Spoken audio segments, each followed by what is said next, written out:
Welcome to the Big Game Hunting Podcast, where we help hunters like you prepare for the big game hunting adventures you've always dreamed of. Now, here's your host, John McAdams. Hello, John McAdams here, and you are listening to episode 324 of the Big Game Hunting Podcast. I have another cartridge comparison for you today, where we talk about the 300 Blackout and the 7.62 by 39 millimeter. These two cartridges are remarkably similar in performance at first glance, but if you dig just a little bit deeper, you will see there are some substantial differences in some other key areas that lurk just below the surface. We'll explore all of these things in more detail here in this episode. Before we get started, I have two important admin notes to quickly talk to you about. Don't skip this because you're going to want to hear what I have to say. First, I am pleased to announce we are doing another big game hunting podcast hunt in Africa, July of 2025. That hunt filled up almost immediately after I started contacting listeners who previously expressed interest in going on a podcast hunt with me. There's one catch, though. One of the hunters booked for this hunt has a medical condition that may prevent him from joining us next summer. For that reason, I want to book one person as an alternate in case that other hunter cannot come. This hunter will know for sure one way or another January of 2025. Now, this particular hunter is booked for buffalo and plains game, so I want to book an alternate hunter who is also interested in buffalo and plains game. Shoot me an email if you are interested and we can talk details. But the gist of things is that everyone attending the podcast hunt is hunting at a discount compared to our regular pricing. If you book as the alternate, I will, of course, extend that same pricing to you. If the other hunter cannot come, you can have a spot. I look forward to hunting with you, and I'm sure we'll all have a great time together. If that other hunter can come, then I will either refund you your deposit in early 2025, or I will rebook you for another opening we have in our schedule, and you can hunt at the discounted price I am offering for the podcast hunt. You cannot lose with this offer. Shoot me an email, john@thebiggamehuntingblog.com with subject line podcast hunt, and we can discuss this in more detail.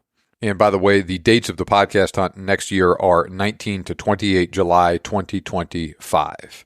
Now, speaking of discounted hunts, we have two openings remaining in our schedule for late October and early November 2024, and I have slashed prices for those dates. You can hunt plains game, you can hunt buffalo, you can hunt both then, depending on what you want.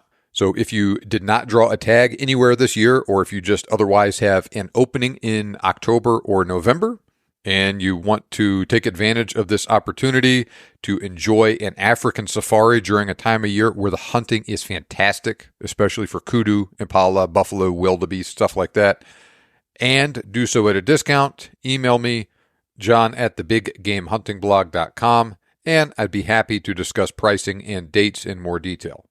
Okay, that's enough for the admin notes. Let's get started talking about the 300 Blackout and the 7.62 by 39 millimeter Soviet cartridge.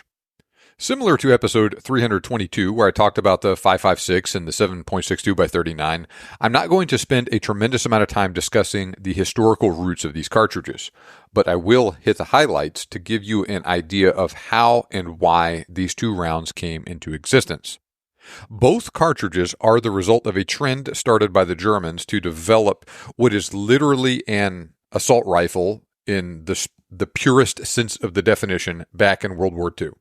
I'm not talking about the hyperbolic descriptions of assault rifles we see sometimes here in the USA today that are sometimes broad enough to include something like a Ruger 1022 and 22 long rifle in some cases. No, when I talk about assault rifle, I'm talking about the original assault rifle in the strictest sense of the word, the German STG-44. Developed during World War II, the STG-44, or Sturmgewehr 44, which translates into English as assault rifle, utilized a detachable box magazine and was a select fire weapon capable of both semi and fully automatic fire. The STG-44 was also chambered in the brand new 7.92 by 33 millimeter Kurz round. This is what we now refer to as an intermediate power cartridge that had more power and a longer effective range than pistol cartridges used in submachine guns, like the 9mm Luger and 45 ACP, but it was less powerful and it had less recoil compared to full house rifle cartridges like the 30-06 or the 8mm Mauser. You put all those attributes together, detachable magazine, rifle capable of select fire, and a rifle chambered in an intermediate power cartridge, and voila, you have an assault rifle. Now, this is not a great weapon for taking a really long-range shot at, say, 500 plus yards, but this is a flexible weapon that is ideally suited for the most common use cases that people were encountering on the battlefields of World War II. And the same thing has really been true of conflicts since then. It's great and plenty capable during intense combat at close quarters, say inside 100 yards or even closer, especially if you're fighting in an urban environment. But it was also still effective out to a couple hundred yards. And this was not the case of submachine guns, like the M3 grease gun or the Thompson submachine gun or any of the Soviet or German submachine guns that used pistol cartridges. Those were great at close range, but they were a terrible choice for taking a shot at, say, 200 yards, like you might encounter in a little bit more open terrain. So in short, an assault rifle in a chambering like 7.92 by 33 millimeter was much better suited to the conditions that were most common on battlefields during World War II. Now, even though it did not change the final outcome of the war, the STG-44 and the 7.92 Kurz round impressed the Soviets so much they decided to develop a similar rifle and cartridge after the war. It's a little bit more complicated than that, but the 7.92 by 33 is basically a shortened 7.92 by 57 millimeter round. It uses the same diameter bullet, but typical loads are a lighter projectile going a little slower. And this is because the cartridge itself is a little bit smaller, has a smaller powder capacity, and uses less powder. So for instance, typical ballistics for the 7.92 Kurz round were a 125 grain bullet at 2,250 feet per second. Compare that to a 154 grain bullet at nearly 2,900 feet per second for the full-powered 7.92 by 57 millimeter ball round. So lighter bullet going slower for the 7.92 Kurz. And remember those specs for the 7.92 Kurz. 125 grain bullet at about 2,250 feet per second. Now, each individual round, because it was smaller, was also lighter too. So each individual soldier could carry more rounds of ammunition for the same total weight for the 7.92 Kurz versus the old 7.92 by 57 millimeter. Now, the Soviets did a similar thing with the older 7.62 by 54R round and the newer 7.62 by 39 millimeter cartridge they developed.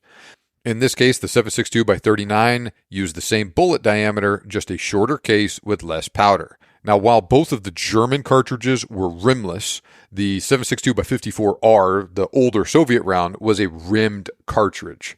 So in the interest of reliability, they built the new 7.62 by 39 millimeter round to use a rimless case.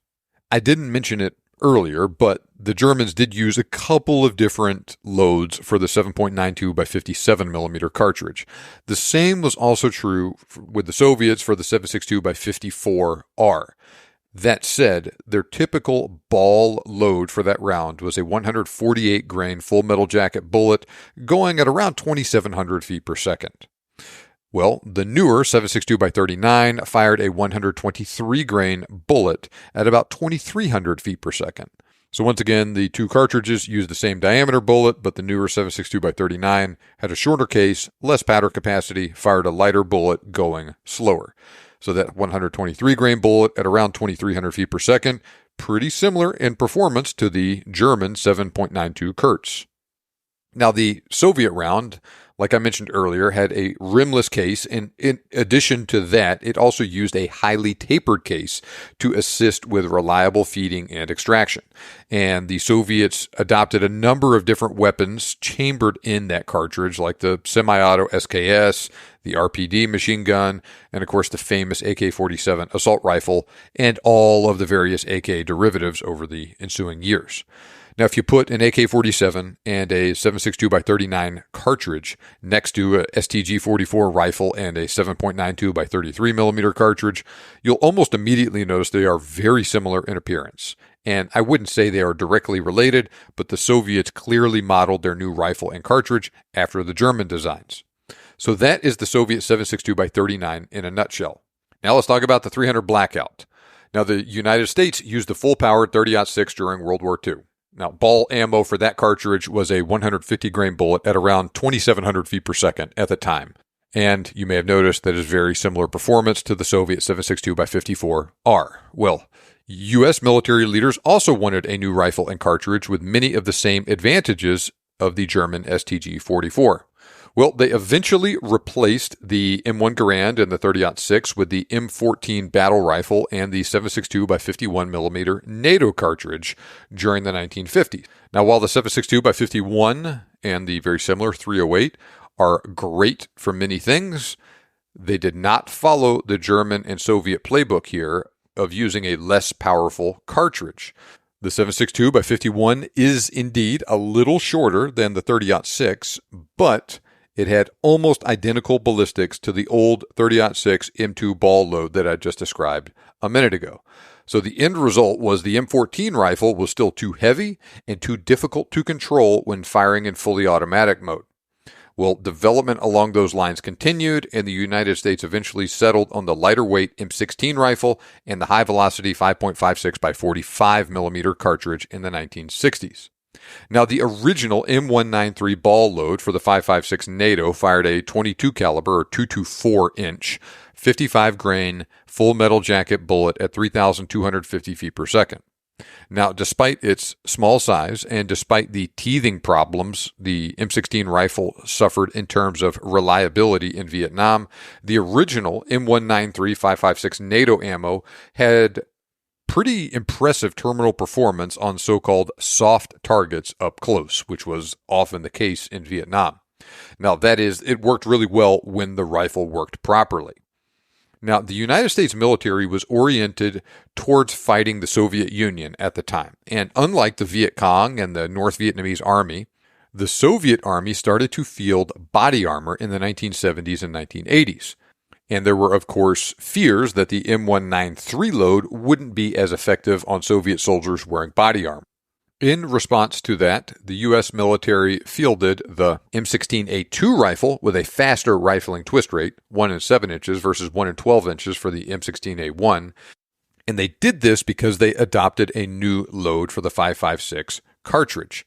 Now, while the old M193 used a typical lead core bullet with a copper jacket, the new M855 load fired a 62-grain full metal jacket with a steel penetrator. Since it was a heavier bullet, muzzle velocity was lower, and it also needed that faster rifling twist rate for optimum accuracy. Now, the M855 penetrates much better than the M193, but terminal performance was much worse than the M193 on unarmored combatants. We saw this demonstrated in the Battle of Mogadishu in 1993, and that trend continued in the early 2000s with the wars in Iraq and Afghanistan. These issues led to the development of a series of larger caliber cartridges designed to function in modified AR-15 rifles, same with the M4 and the M16 series of rifles, that would deliver better terminal performance on the battlefield. Those desires led in a couple of different directions that led to the development of several different cartridges. In this specific case, though, the case of the 300 Blackout, like we're talking about in this episode, leaders in the military started to look for a new cartridge that would reliably shoot 30 caliber bullets from an M16 or an M4 rifle while still using a standard bolt and gas system in the early 2000s. And they wanted to accomplish several different goals with this cartridge. First, they wanted a new cartridge that performed better than the 5.56 NATO when using standard supersonic ammunition. Next, they also wanted a new cartridge that was more powerful than the 9mm Luger pistol cartridge when using subsonic ammunition. They also needed the new cartridge to reliably function and still perform well when used in rifles with short barrels. The same was also true with rifles with a suppressor on them. They also wanted the new cartridge to function reliably in the M16, M4, AR-15 platform with no modifications other than a barrel change, and be dimensionally similar enough to the old 5.56 NATO round that a standard M16 magazine could still hold 30 rounds of the new cartridge without any modifications. That's a pretty long list of requirements that are pretty specific and difficult to achieve. However, they found the solution with the 300 Whisper cartridge. Designed by J.D. Jones of SSK Industries in the 1990s, the 300 Whisper used a 221 Remington Fireball case necked up to shoot 30 caliber projectiles. However, since the 300 Whisper was a Wildcat cartridge, designers at Advanced Armament Corporation, AAC, made a few modifications to the cartridge and got it approved by SAMI as the 300 AAC Blackout.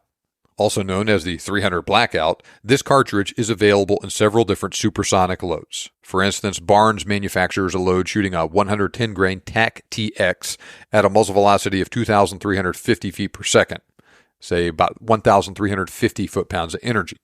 That easily exceeds the performance of the 223 Remington and 5.56 NATO cartridge, and it approaches 30-30 Winchester and 7.62 by 39 millimeter performance. More on this in a second. At the same time, the 300 Blackout also performs well in suppressed rifles when using subsonic loads. For instance, S&B makes a subsonic load shooting a 220 grain full metal jacket bullet at 1,060 feet per second. Hornady makes a subsonic offering with a 190 grain sub-X at 1,050 feet per second. In each case, you're looking at between 450 and 550 foot-pounds of muzzle energy. Both of those easily surpass the performance of the 9mm Luger with subsonic ammo. In this case, you got a 147 grain bullet at around 1,000 feet per second. And that's giving you just over 300 foot-pounds of energy. And yes, the cartridge also fulfilled those other goals and will also work fine in a standard AR-15 or M16 with all the same parts except for just a new barrel. You'll still get a 30-round capacity in a standard 30-round 223 magazine, all of those things. Now, funny enough, the 7.62 by 39 was initially considered as a quote-unquote better alternative to the 223 and 5.56 in the AR-15 platform. Now, as we'll discuss here shortly, that cartridge will function in an AR, but it's not optimal for that weapon system due to its external dimensions, and it requires some modifications to get it to work properly. It's not just as much of a plug-and-play operation as the 300 Blackout is. It's not technically this simple. Right, like I just said, the 300 Blackout is descended from the 300 Whisper, which is descended from the 221 Remington Fireball. But if you put a 300 Blackout cartridge right next to a 223 Remington, you will see these two cartridges are extremely similar. And the 300 Blackout looks like it uses a 223 Remington case that is necked up to 30 caliber and shortened. Indeed, there are people that do exactly that when forming 300 Blackout brass these days. But it makes sense if you look up both sides of the family tree and see exactly where the 221 Remington Fireball and the 223 Remington came from. They're both descended from the 222 Remington. But anyway, that is a long and roundabout way of saying that because the 300 Blackout and the 223 Remington are so similar dimensionally, that explains why the 300 Blackout works so darn well in the AR-15 platform. Now, additionally, and the details here are outside the scope of this article, but interestingly, the Soviets did the opposite to the 7.62 by 39 when they necked it down to 22 caliber to create the 5.45 by 39 millimeter round they use in the AK-74. Yes, the original AK-47 used the 30 caliber 7.62 by 39, and the newer AK-74 uses the 22 caliber 5.45 by 39 millimeter cartridge, and the Russian military still predominantly uses that round today. I just thought it was funny how both countries ended up with 22 caliber and 30 caliber versions of these respective rounds.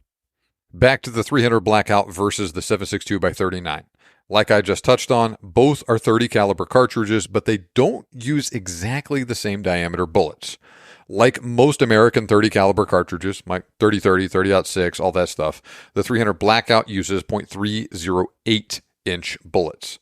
However, depending on where the specific firearm and ammo in question are manufactured, the 7.62x39 typically uses a little bit bigger 0.310 inch or 0.311 inch bullets. So they're very similar. You can accurately describe both of them as .30 caliber cartridges, but they do not use exactly the same bullet diameter. They are very similar in overall size otherwise, but the 300 Blackout has a slightly longer overall length, 2.26 inches versus 2.2 inches, but the 7.62x39 has a slightly longer case. Now, since the 300 Blackout is designed for use with the standard M16 M4 bolt, it has the same size rim diameter, 0.378 inches, as the 223 Remington and 5.56 NATO. The 7.62x39 has a larger 0.477 inch rim diameter, but it also has a highly tapered case to facilitate reliable feeding and extraction. Now, even though it has that more highly tapered case, which is why AK-47 magazines have such an exaggerated curve to them, the larger rim diameter and longer case of the 7.62x39 cartridge results in more case capacity for that cartridge compared to the 300 Blackout. But on the other hand, the 300 Blackout has a higher SAMI max average pressure of 55,000 psi versus just 45,000 psi for the 7.62x39. So how do those differences translate into different ballistic performance? Funny enough, they're very similar, though the 7.62x39 is more powerful. So here is an example that illustrates this, comparing a Barnes 110 grain TAC TX load at 2,350 feet per second for the 300 Blackout and another 300 Blackout load, this one subsonic, Hornady 190 grain sub X at 1,050 feet per second. Compare those to a load for the 7.62x39 in the Hornady Blackline 123 grain SST at 2,350 feet per second. Now the 7.62x39 has more kinetic energy than the supersonic 300 Blackout load because it's firing a heavier bullet at basically the same velocity as the 300 Blackout. For all intents and purposes, there's very little difference in the trajectory of these two rounds. But the 7.62x39 does have about 12% more muzzle energy and retained energy at 100 yards than the 300 Blackout. Now, both rounds tend to work best at close range, ideally 200 yards and closer for both. That's especially true with the 300 Blackout, though. But across that spectrum, especially where they are both most effective, the 7.62x39 does have a noticeable advantage over the 300 Blackout in terms of kinetic energy. Not to say the 300 Blackout is bad or is not capable or kinetic energy is the end-all and be-all, because it's not. Just realize the 7.62x39 is a little bit harder hitting. Now, that's obviously not the case with the subsonic 300 Blackout ammo. It has a very low muzzle velocity and therefore a quite short effective range. But that is part and parcel with shooting subsonic ammo, though. In fact, I would wager that almost every single complaint I have heard about the performance of the 300 Blackout over the years was from someone using subsonic ammo and not realizing how much they were hamstringing themselves by doing that. Now, that load has lots of bullet drop. For example, with a 100-yard zero, it's got about a foot of drop at 150 yards, and it's hitting 3 inches high at 50 yards. So it's a very slow-moving, very arcing trajectory. This makes it difficult to hit an animal precisely with subsonic ammo at anything other than very close range. Additionally, most subsonic loads produce unimpressive wound tracks too. In fact, I cannot think of a worse load to use for hunting than a subsonic full metal jacket 300 Blackout load. Now, a soft point or polymer tipped bullet specifically designed to impact at very low impact velocities, like the 190 grain Hornady sub X here, is certainly better than a full metal jacket bullet, but it is still nothing compared to a supersonic 300 Blackout load with a purpose-built hunting bullet. That subsonic load is giving you handgun level power.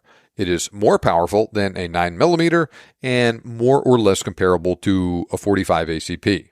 So if you are going to hunt big game with the 300 Blackout, I think you should very seriously consider using a supersonic load instead of any subsonic load, but especially full metal jacket subsonic load. We'll talk more about this in a minute. I personally really like the Barnes loads for the 300 Blackout. Those are really good. For the 7.62 by 39, as far as hunting ammo goes, I really like this 123 grain SST from Hornady. I think it's just about perfect, wonderful bullet for that cartridge. And I think it works very well on deer-sized game at the ranges this cartridge was originally designed for use in. Like I said, 300 yards and in, and ideally 200 yards and in. We'll talk more about ammo and rifles and whatnot here in a minute. Now let's talk about recoil. Both of these cartridges are pretty mild recoiling rounds. They both recoil more than something like a 223 or a 5.56, but both are still pretty mild recoiling and are a big step down from, say, a 308 or even something like a 6.5 Creedmoor.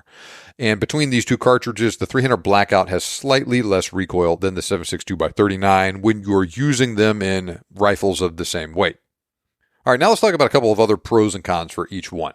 First, bullet frontal diameter is basically a wash here. Yeah, they use slightly different diameter bullets, but it's such a small difference, I don't even think it's worth discussing. They're both 30 caliber cartridges, more than adequate for a lot of stuff.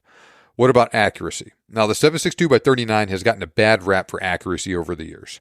That is probably due to the fact that most people shooting that cartridge are using cheap military surplus ammo and rifles that we can politely describe as being built to looser tolerances. Now, a good SKS or a good AK is capable of surprising accuracy when using good ammo. But I will still say that the 7.62 by 39 is usually at a significant disadvantage in terms of accuracy when compared to the 300 Blackout when all things are considered. Now let's talk about ammo availability and variety. Both are extremely popular, and there are lots of ammo choices for both of them. Or at least that was true until pretty recently.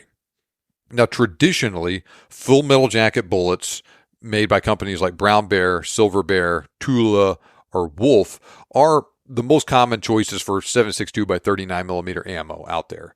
A lot of places stock that stuff. It's pretty easy to find. That stuff was usually inexpensive as well. Ammo like that is great for use at the range. I wouldn't recommend hunting with it though. But those same companies I just mentioned do make some hollow point and or soft point loads better suited for hunting. Now the problem is that ammo is harder to find now in the USA in 2024 than used to be the case. This is due to sanctions placed on Russia after their 2022 invasion of Ukraine.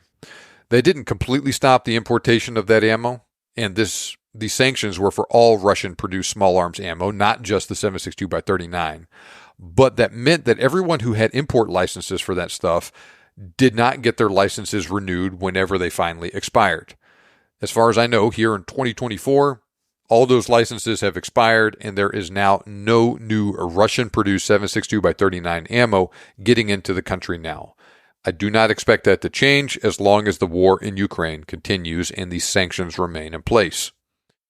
That Wolf and Tula ammo has not disappeared from the market as I record this, but it is not as easy to find or as inexpensive as used to be the case just 5-10 years ago. But there are American ammunition manufacturers that produce 7.62 by 39 ammo.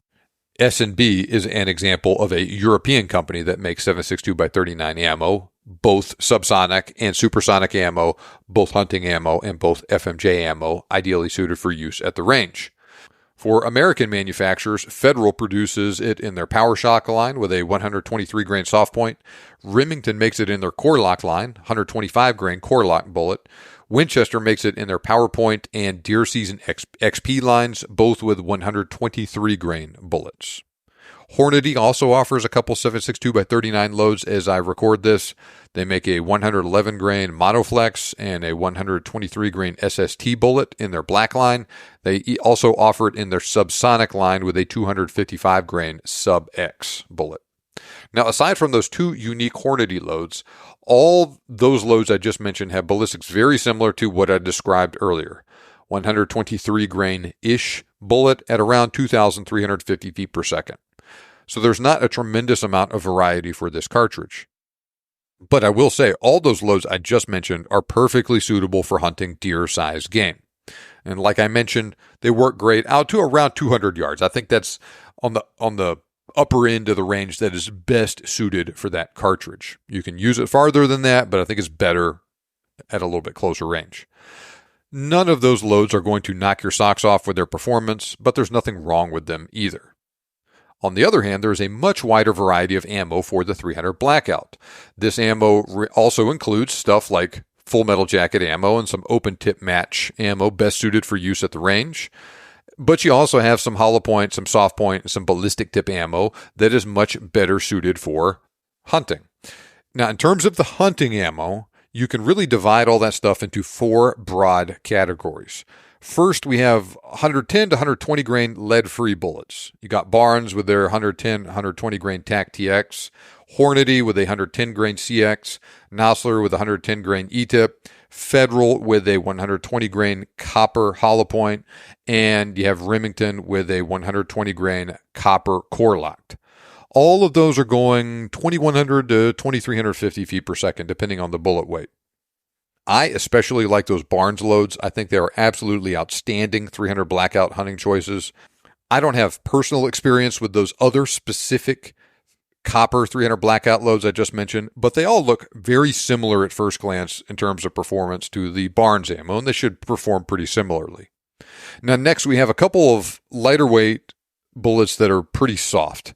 For instance, you have a 110 grain VMAX from Hornady, a 110 grain Varmageddon, and a 125 grain ballistic tip bullet from Nosler. In each case, those are soft bullets pushed at a moderate velocity. Velocity very similar to what I described earlier for the copper bullets, say going around 21 to 2,300-ish feet per second. You're going to get pretty good expansion at those mild velocities and surprisingly good penetration, too. Probably not as much penetration as those copper loads I just described, but you're probably going to get more expansion with these bullets. On the other hand, I do not personally recommend using it for this use case, but I have heard good things about the 110 grain VMAX in particular on deer because it expands and fragments very well, but it also still penetrates great at those sedate 300 Blackout velocities when you compare it to the explosive penetration you'll get with that bullet at a faster velocity. So once again, I'm not endorsing necessarily shooting a deer with a 110 grain VMAX, but like I said, you compare shooting that 110 grain VMAX at 2,200 feet per second out of a 300 Blackout versus maybe 3,000 feet per second for that same bullet out of a 308, you're going to get less expansion, but more penetration. And even at that lower 300 Blackout impact velocity, with that really soft bullet, you're still going to probably get great expansion, say compared to a traditional bullet, but it will probably penetrate much deeper than you would think a varmint bullet would.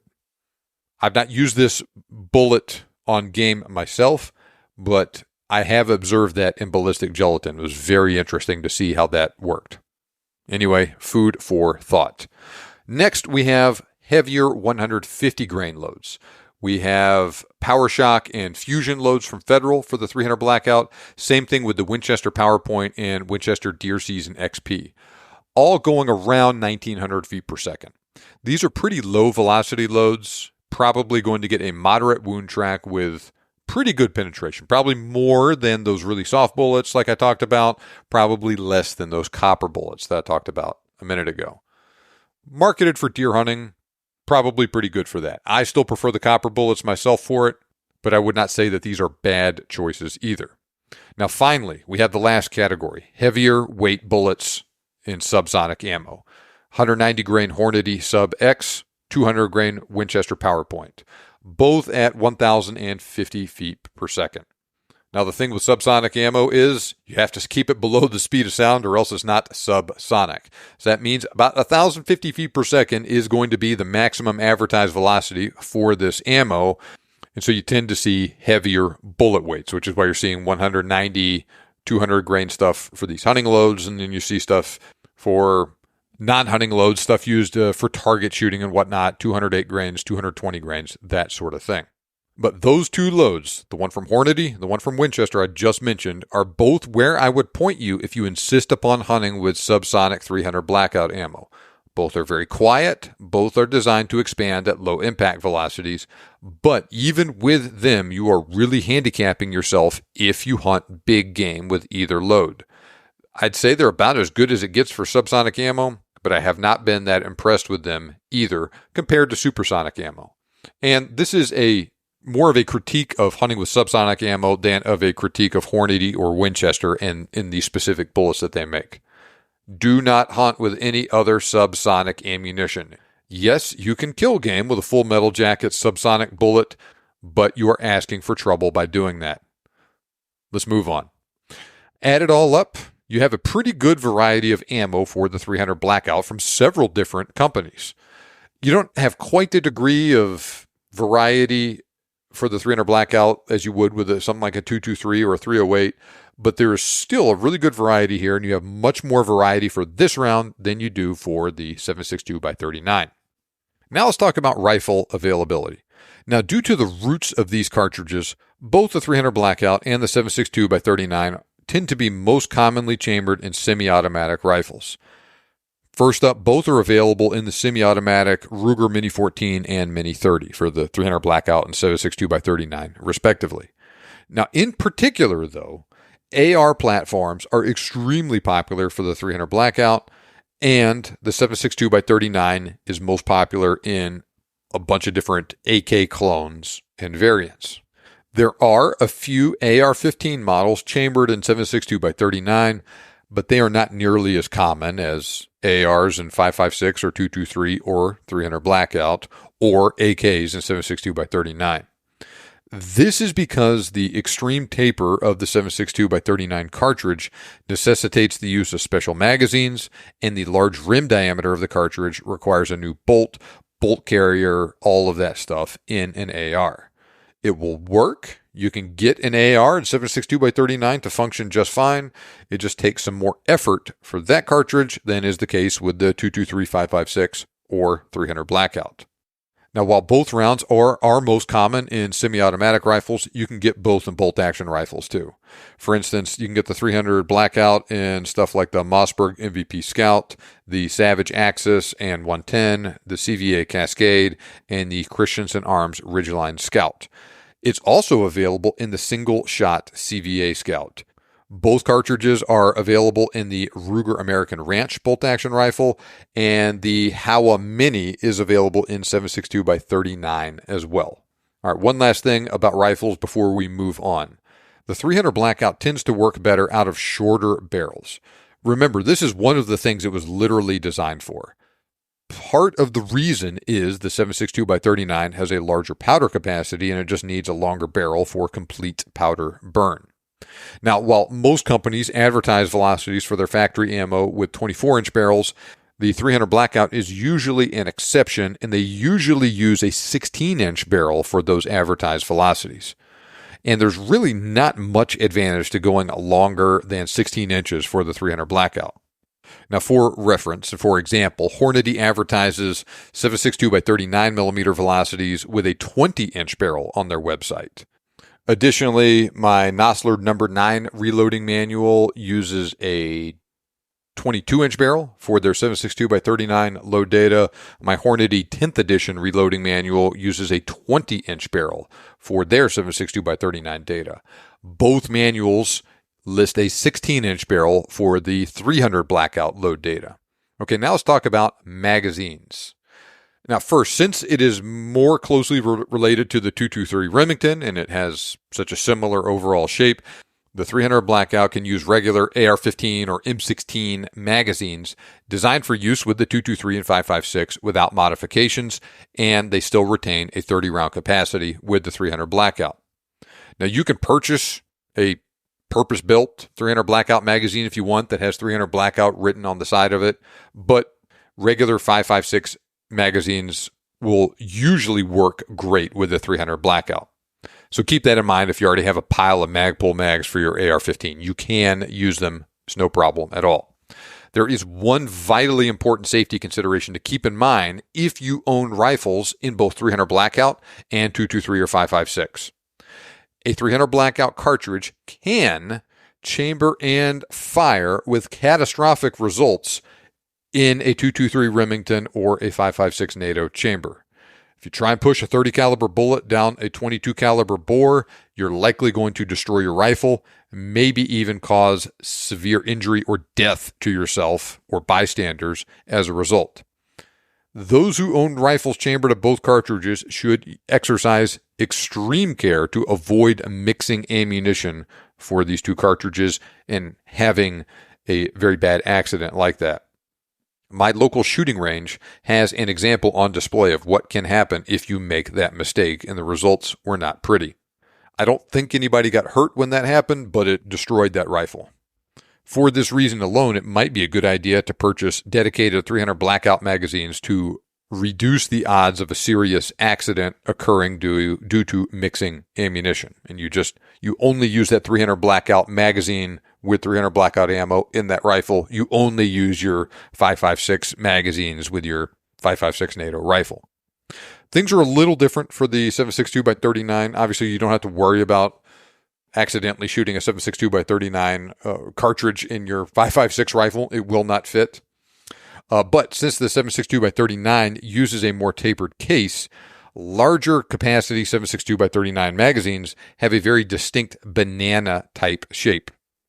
There are a ton of different magazines for that cartridge for the AK out there, ranging from heavy steel magazines to lighter polymer models. Most of those magazines aren't very expensive. Most of them work really well in most AKs. You need to be a little bit more diligent with 7.62x39mm AR magazines, though, but you have a lot of options out there, and if you go out there, find the right stuff that works in your rifle and all that, you can get it tuned right, and everything will run fine for you. All right, so with all that said, which is right for you? The 7.62x39 and the 300 Blackout are both appropriate for hunting medium game at short to moderate range. On one hand, you could say the 300 Blackout has a slight advantage here because of its generally better accuracy and the larger selection of hunting bullets. On the other hand, you could give the edge to the 7.62x39 here since it's a little bit more powerful. That said, both work for hunting game like deer and feral hogs out to 100, 150-ish yards, but keep it under 200 ideally. And if you use good shot placement and you use quality bullets for each one, and there are a good selection of good bullets for each one, they'll work fine. I especially like the 123 grain SST for the 7.62x39 and the 110 or 120 grain TAC TX for the 300 Blackout. Like I mentioned earlier, though, use caution when hunting with 300 Blackout subsonic rounds. Do not use full metal jacket ammo. Take a hard look at the Hornady or Winchester purpose-built subsonic hunting ammo if you insist upon hunting big game with subsonic ammo. A high shoulder shot or a shot to the brain or spinal column with one of those rounds will probably drop a deer or hog in its tracks with any of that ammo, but you might be in for a long tracking job with a body shot though, so keep that in mind. This is why a lot of people prefer to stick with the harder-hitting supersonic 300 Blackout, like those Barnes loads I keep mentioning. Now, do you want the ideal cartridge to use in a shorter-barreled rifle or a rifle with a suppressor? Well, the 300 Blackout definitely has the advantage here. This is because the 300 Blackout was designed for use in a standard AR rifle. It will cycle the bolt reliably when using subsonic ammo and with a barrel length shorter than 16 inches. It also does not suffer nearly as big of a drop-off in performance as the 7.62x39 when using a shorter barrel either. Now, the 7.62x39 will suppress fine. It works fine with 30 caliber suppressors, most 30 caliber suppressors. For instance, Silencer Central specifically advertises their Banish 30 will work with that cartridge. It will also work in shorter barreled rifles, but it's just not quite as good as the 300 Blackout in either regard. And it just sometimes takes a little bit more effort to get everything working correctly. Now, if you want quiet with a capital Q, get a single shot or bolt action 300 Blackout with a suppressor and use subsonic ammo. Suppressed AR-15 will also work fine, but it will be a little bit louder than a bolt action or a single shot rifle. Now, my cheap Diamondback 300 Blackout AR-15 upper works great suppressed and unsuppressed with supersonic and with subsonic ammo. No adjustments necessary. I just swap out the suppressor and or ammo and run it. Don't even think about it. I have never had a single problem. And like I said, that's just with a cheap AR too. The 7.62x39 is just known for being a little bit more finicky in an AR and especially with subsonic ammo. Now, to that end, are you looking for an ideal cartridge to use in an AR-15 platform? Both will work. 300 Blackout has the advantage here because that's what it's designed for. By the same token, if you really like the AK, then the 7.62 by 39 is the obvious choice for you. Are you sensitive to recoil? Both have pretty mild recoil, but the 300 Blackout has less than the 7.62 by 39. All right, so that'll about do it for this comparison. This is a great example of the myriad of differences you can discover if you look hard enough at two different cartridges sometimes, even if they have similar ballistics at first glance. Now, I really like both of these cartridges, and I think they're very effective as long as you are using them inside their ideal use cases. And like I've said a bunch of times, deer and hog size game out to around 200 yards is best for these. Let's not get carried away and say they're great for elk or brown bear or moose or any of that stuff. Yeah, I mean, you can use them for those cases if you want. I just think there are better cartridges for those situations. And the same thing is also true with the 300 Blackout, with subsonic ammo in particular. Yeah, it's better than a 9mm Luger subsonic, but that doesn't mean it's great. So I hope you found this useful and interesting and gave you an idea of the similarities and differences between these two cartridges and the situations they are best suited for, and how you can get the most out of each cartridge and hopefully avoid frustration with having bad results using it outside of their ideal use cases. As usual, I wrote a detailed article about these two rounds for the Big Game Hunting blog. There is a link to that article in the show notes if you want to check it out. I've also put links to ammo recommendations for both cartridges in the show notes too. Same is also true with other accessories like hearing protection, slings, scopes, all that stuff. So check out those URLs to learn more. Don't forget, join my email list at huntingguns101.com or click the other link in the show notes. Sign up there, get my free ebook on the best hunting calibers, and you'll also start to get my emails. If you like the podcast, you'll love those daily emails. Remember, you can make your dream hunt turn into a reality, and we can help. Thanks for listening. See you back here next time on the Big Game Hunting Podcast.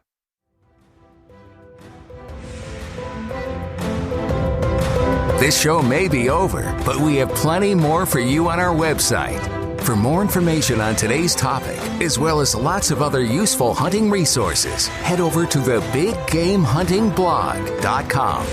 We look forward to having you back for the next episode. But until then, happy hunting.